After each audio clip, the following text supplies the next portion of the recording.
안녕하세요. 매일 새로운 사연을 전하는 읽어주는 사연 라디오입니다. 구독과 좋아요, 많은 공유 부탁드립니다. 오늘의 사연 시작하겠습니다. 안녕하세요.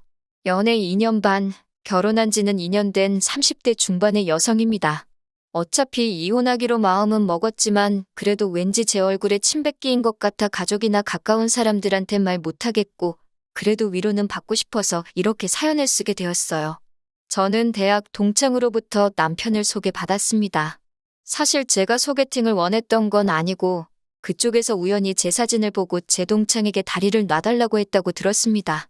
당시 제 동창이 취업 준비 중이었는데 남편이 동창이 가고 싶어하는 회사에 먼저 다니고 있었거든요.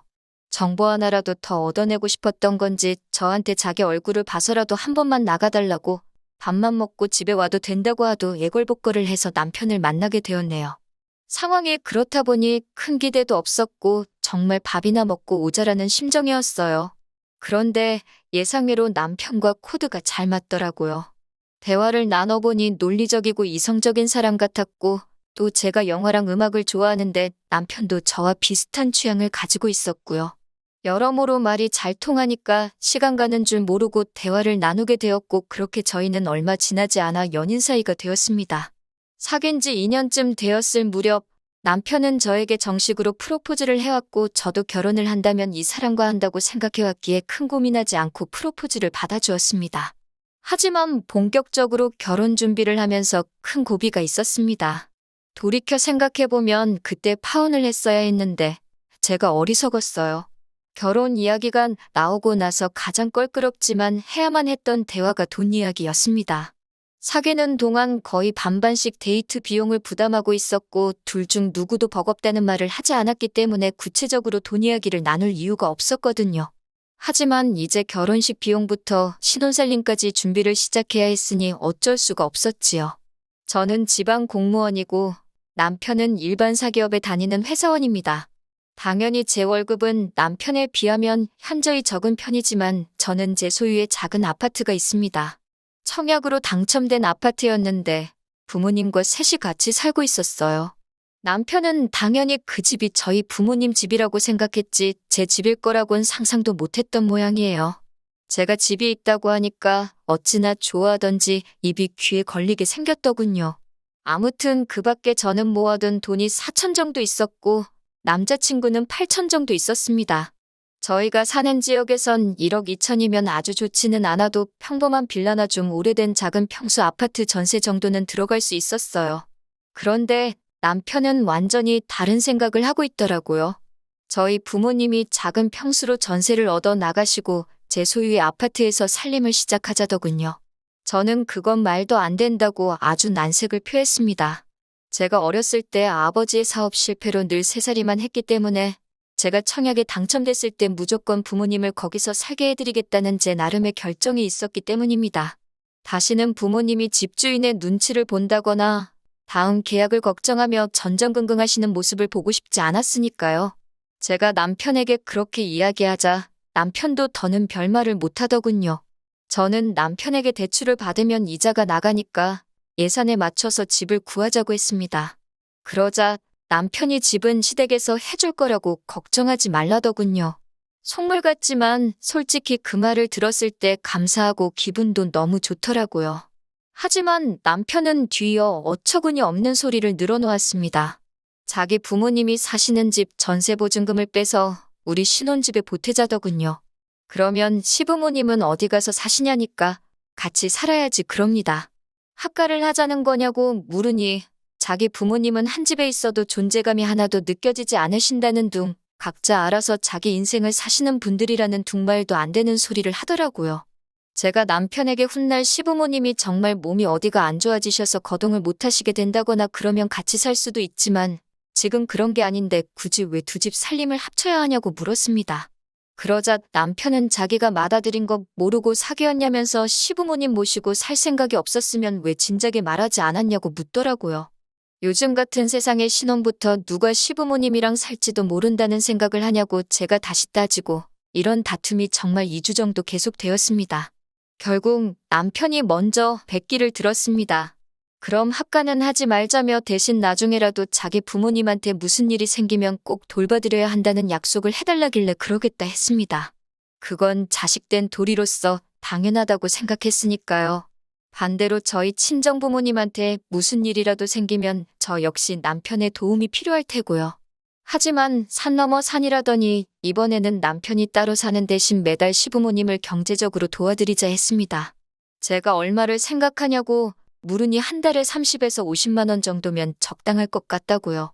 그동안에도 안 드리다가 갑자기 결혼하면서 드리고 싶어 하는 이유가 뭐냐고 물었습니다. 그러니 장남의 도리라나요? 그런 논리라면 저도 작년이니까 친정부모님께 똑같은 액수로 챙겨드리겠다고 했습니다. 그러자 남편은 아들하고 딸하고 같냐더군요. 결국 화가 머리끝까지 난 제가 남편에게 파혼을 선언했습니다. 남편에게 헤어짐을 고하고 걸려오는 전화도 문자도 다 무시했어요. 그렇게 3일쯤 지났을 무렵 시어머니께 전화가 걸려왔습니다. 당신 아들에게 들었다면서 왜 그런 경우 없는 소리를 해서 제 마음을 아프게 한 건지 모르겠다고 미안하다 하시더군요. 적어도 어머님이나 아버님은 그런 걸 바란 적도 없고 바라지도 않는다면서 이번 한 번만 남편이 실언했다 생각하고 넘어가 주면 안 되겠냐고 다정하게 물으셨습니다. 결국 어머님의 설득에 저는 남편에게 다시 한번 기회를 주게 되었습니다. 남편 역시 저에게 사과를 했고요. 하지만 결혼식을 올리고 얼마 지나지 않아 저는 시어머니와 남편이 왜 그토록 저를 잡으려고 하셨는지 이유를 알게 되었습니다. 결혼식을 올린 지 2달 만에 시아버지께서 치매라는 걸 알게 되었거든요.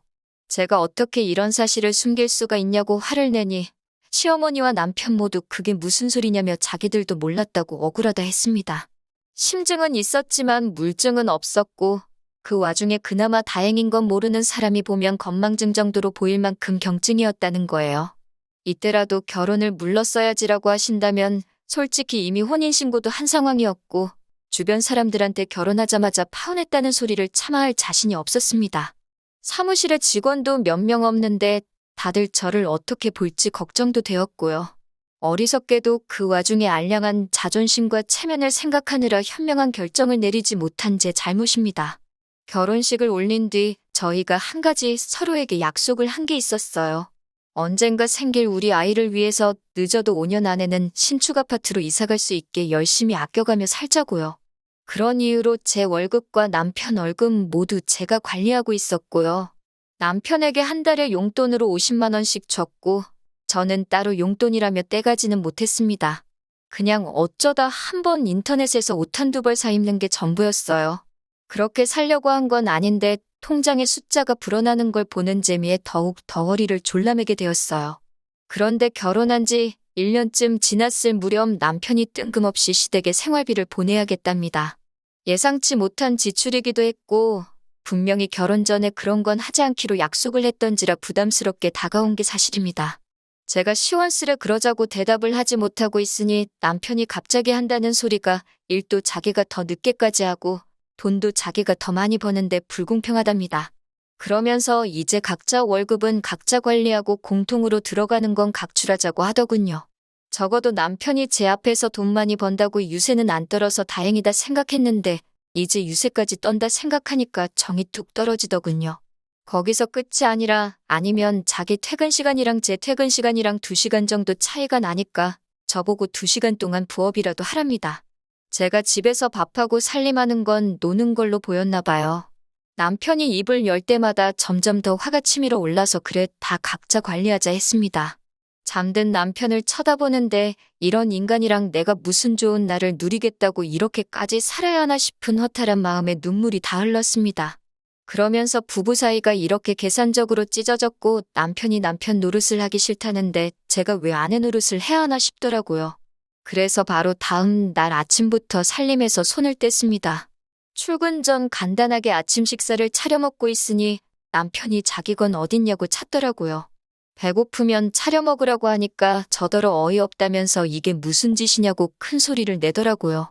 생활비도 반반 내는데 집안일도 반반 하자니까 자기가 한 말이 있어서 그런지 제대로 반박도 못하고 시근덕 거리면서 출근을 하더군요. 점심 무렵 빨래를 하려고 세탁실에 가니 남편의 셔츠며 양말이며 속옷이 제 빨래하고 섞여 있는데 그것마저도 꼴보기가 싫어서 다 골라내어 구석에 처박아 버렸습니다. 청소도 제가 주로 머무는 공간만 위주로 하고 말았고요. 그렇게 며칠이 지속되니 남편이 집안꼴이 이게 뭐냐며 생난리를 쳤습니다. 예전에는 남편이 이런 식으로 시비를 걸어오면 저도 받아치기도 하고 결국 서로 화해도 하게 되고 그랬는데 이젠 그런 과정도 너무 피곤하고 짜증나서 아예 무시를 해버렸어요. 그러자 남편이 슬슬 제 눈치를 살피더라고요. 언젠가부턴 술자리도 줄이고 적어도 자기 일은 스스로 챙겨서 하려고 하더군요. 문제는 그런 남편의 조금은 달라진 모습을 봐도 아무런 느낌이 없었다는 거예요. 제 마음이 풀어지지도 않았고 무미건조한 상태였습니다. 이혼을 하지 않았던 이유는 둘 다 지인도 많고 직장 생활에 있어 이혼을 하면 흠이 될 수도 있겠다 싶었거든요. 호사가들 입에 오르내리기도 싫어서 그냥 각방 생활하며 쇼윈도 부부로 지내게 되었어요. 양가 어른들 앞에서는 그냥 아무렇지 않은 척 했지만 친정 어머니는 어느 정도 눈치를 채신 것 같았습니다. 아무튼 그런 생활을 8개월쯤 했을 때입니다. 남편 회사에서 전화가 걸려왔는데 남편이 큰 사고를 당했다고 하더라고요. 아무리 미워도 제 남편인데 그 이야기를 듣는 순간 가슴이 철렁 내려앉는 것 같았습니다. 정신없이 남편이 있다는 병원으로 향했어요. 화상사고였습니다.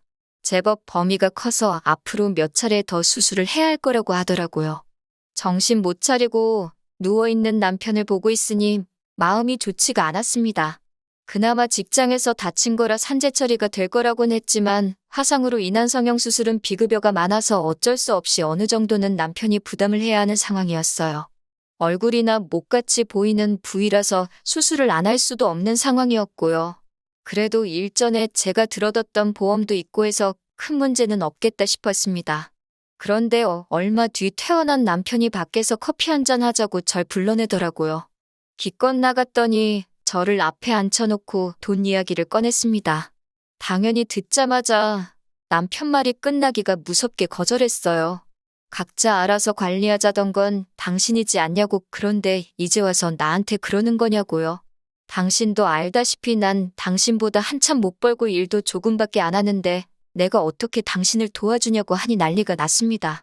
저더러 피도 눈물도 없다는 둥, 아무리 그래도 배우자가 아픈데 그렇게 매정할 수가 있냐는 둥, 어떻게든 제가 죄책감을 느끼게 하려는 사람 같았습니다. 제가 보험에서 돈 나오는데 왜 나한테 난리냐니까 그 보험 해지했답니다. 쓸데없는 보험 같아서 실비고 뭐고 다 해지했대요. 모아둔 돈도 없냐고 하니까 시부모님한테 퍼주느라 다 썼다고 그러고요. 저는 됐다고 더 할 이야기 없다고 자리를 먼저 일어났고 그때부터 시부모님한테 전화가 걸려오기 시작했습니다. 받지 않았어요. 받아봤자 전에 그러셨던 것처럼 사탕 발린 말로 절 이해해 주시는 척하면서 결국은 제 뜻을 꺾으실 분인 걸 알고 있었으니까요. 한 집에서 오며 가면 남편의 얼굴을 어쩔 수 없이 봐야만 했는데 화상 범위가 넓긴 해서 성형을 안 할 수는 없겠다 싶었습니다. 남편이 불쌍하긴 했지만 그게 어떤 느낌이었냐면 TV 같은 데서 어려운 사람들 나오잖아요. 보고 있으면 안 됐다 싶은 사람들이요. 딱 그 정도의 감정이었습니다. 하루하루 지날수록 남편에게 제가 조금도 마음이 남아있지 않다는 걸 알겠더군요. 하지만 아픈 사람을 버리자니 그건 또 제 양심에 걸려서 이러지도 저러지도 못하고 있었습니다. 그런 와중에 제가 결정을 내릴 수 있도록 도움을 주신 분이 있었으니 그건 바로 시어머니셨어요. 아무리 연락을 해도 전화를 받지 않으니 결국 저희 집으로 찾아오셨더군요. 남편 얼굴을 보고는 대성통곡을 하시더니 이게 다 저 때문이랍니다. 제가 남편 돈 쓰는 거 가지고 와도 닥달을 하니까 남편이 일을 무리해서 하다가 저런 사고를 당한 거라면서 이 일은 제 책임이니까 어떻게든 당신 아들 얼굴 원상복구 시켜놓으랍니다. 아드님께서 돈 벌어서 저를 가져다 준 줄 아시냐? 아드님은 이 집에서 숙박비 외에는 아무것도 부담한 게 없다고 했습니다. 남편 노릇이라곤 한 게 없는데 왜 저한테 이러시는 거냐고 쉬지 않고 저도 어머님 말씀을 반박해 나갔습니다. 그리고 동시에 이제 정말 남편과 헤어져야겠다 싶더라고요. 그까지 체면이 뭐라고 이혼도 못하고 이렇게 사나 싶었고 이제 앞으로 시아버지 병세까지 악화되면 시어머니와 남편이 저를 얼마나 잡들이를 해댈지 안 봐도 뻔했기에 이혼을 요구하게 되었습니다. 당연히 남편은 안 한다고 난리가 났고 저는 그럼 소송으로 갈 수밖에 없는데 그러면 변호사비 들고 수임료 떼주고 나면 당신 손에 얼마 남는 것도 없을 거라고 친절하게 알려줬습니다. 남편도 그제서야 제가 농담이 아니라는 걸 눈치챈 것 같았고 결국은 이혼에 동의했습니다. 마침 전세 계약 기간도 거의 끝나갈 무렵이라서 전세 보증금도 수월하게 제 몫을 다시 챙길 수 있었고요. 그렇게 저는 이혼에 성공했고 지금은 자유의 몸이 되었습니다. 옛말에 첫발이 개끝발이라더니 정말 그 말이 딱입니다. 처음부터 파혼했으면 서류가 지저분해질 일도 없었을 텐데 그 생각만 하면 억울하고 화가 나긴 하지만 지금이라도 이렇게 벗어날 수 있어서 다행이라고 생각합니다. 당분간은 저도 운동 좀 하고 취미생활 좀 하면서 살고 싶어요. 친정 부모님과도 좋은 시간 보내면서요. 긴 이야기 들어주셔서 감사합니다. 오늘의 사연은 여기까지입니다. 구독과 좋아요, 알람 설정해주시면 앞으로 더 좋은 사연으로 찾아오겠습니다. 감사합니다.